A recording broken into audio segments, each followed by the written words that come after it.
கையில் ஷோல்டரில் ரைட்லேயோ லெஃப்ட்லேயோ வலிக்கிறது, இப்படி மேலே வரைக்கும் தூக்குனா வலி, இப்படி சைடில் கொண்டு போய் இப்படி காது வரைக்கும் கொண்டு வந்த வலி, பின்னாடி கொண்டு போய் இந்த மாதிரி பிடிச்சா வலி, நைட்டு அந்த பக்கம் திரும்பி படுத்தா அம்மை போடுற இடத்துல வலி, இப்படி சுற்றுறதுக்கு முடியல, இந்த மாதிரியெல்லாம் இருந்துச்சுன்னா டெஃபினட்டாக அடசிவ் கேப்சுலைட்டிஸ், பெரியார்த்ரைட்டிஸ் ஆர் ஃப்ரோசன் ஷோல்டராக இருக்கத்தான் வாய்ப்பு அதிகமாக இருக்குது.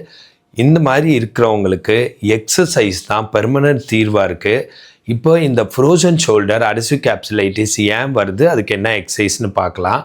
மெயினாக டயபெட்டிஸ் பேஷண்ட்ஸ்க்கு, சுகர் பேஷண்ட்ஸ்க்கு தான் இது அதிகமாக அஃபெக்ட் பண்ணுது. அதை தவிர கழுத்தில் எலும்பு தேய்மானமோ இல்லை ஜவ்வு நரம்பு அழுத்திட்டு இருந்தாலோ, அந்த மாதிரி டிஸ்க் பல்ஜோ, பிரேக்கியல் நியூராலஜியாவோ, சர்வைக்கல் ஸ்பாண்டிலைட்டிஸ் இருந்தாலும் இந்த மாதிரி வருது. CS with PA, cervical spondylitis with periarthritis அந்த மாதிரி வருது. அது போத் பெரியார்த்ரைட்டிஸ் ரெண்டு பக்கம் கூட வர வாய்ப்பு இருக்குது. இதை தவிர சின்னதாக ஏதாச்சும் காயம் இருந்தால், ஒரு பஸ்ஸில் கம்பி பிடிச்சிட்டு போகிறீங்க, சடன் பிரேக் போட்டு பளிச்சுன்னு ஆகுதுன்னா அதிலிருந்து அப்படியே ஸ்டார்ட் ஆகி வரும். இந்த மாதிரி நிறைய ரீசன்ஸ் இருந்த போதிலும் முக்கியமான ரீசன் இந்த 3 ரீசனாக தான் இருக்குது. ஸோ இந்த மாதிரி இருக்கிறவங்களுக்கு இந்த பெயின் வர்றது நீங்கள் நிறைய விதமாக அதை டயக்னோஸ் பண்ணிக்கிறீங்க.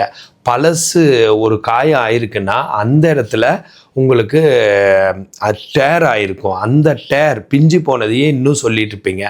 ஆக்சுவலாக அந்த டேர்லாம் உடம்பே எப்படி எலும்பு முறிஞ்சு போயிட்டா உடம்பே கூட வச்சிருதோ, அது மாதிரி உடம்பே அந்த ஜவ்வு பிஞ்சு போனதையெல்லாம் கூட வச்சிடும்.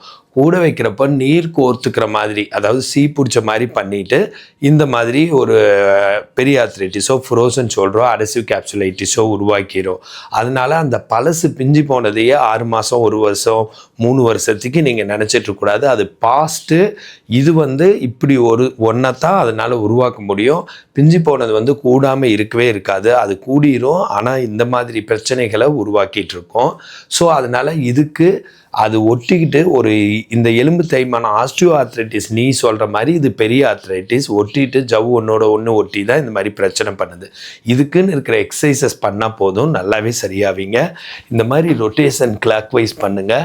ரொம்ப வலிக்கிறவங்க இப்படி தூரமாக பண்ணுற மாதிரி இருக்கும். அப்புறம் இருக்க இப்படி உடம்பை ஒட்டி அப்புறம் ரொட்டேஷன் ஆன்டி கிளாக் வைஸ் பண்ணுங்கள். அதுக்கப்புறம் இந்த மாதிரி எக்ஸசைசஸ், அதுக்கப்புறம் இந்த மாதிரி திரும்பி நின்று இப்படி வச்சு இப்படி மேலே வரைக்கும் கீழே வச்சுக்கணும். கீழே உங்களுக்கு தெரியுதான்னு தெரியல, மேலே இந்த மாதிரி கையை பிடிச்சி இழுக்கணும். இப்படி எடுத்தோடனே மேலே இழுக்க முடியாது, சிலருக்கு பின்னாடியே வராது, அது வர வைக்கணும். அப்புறம் இப்படி தொட்டு இப்படி வீசுகிற எக்ஸசைஸ் இதையும் பண்ணலாம். இந்த மாதிரி எக்ஸசைசஸ் பண்ணி நல்லாயிக்கலாம். இந்த மாதிரி ப்ராப்ளம் இருக்கிறவங்களுக்கு 100கணக்கான எக்ஸசைஸ் சொல்லி கொடுத்து பெர்மனண்ட்டாக க்யூர் பண்ண முடியும்.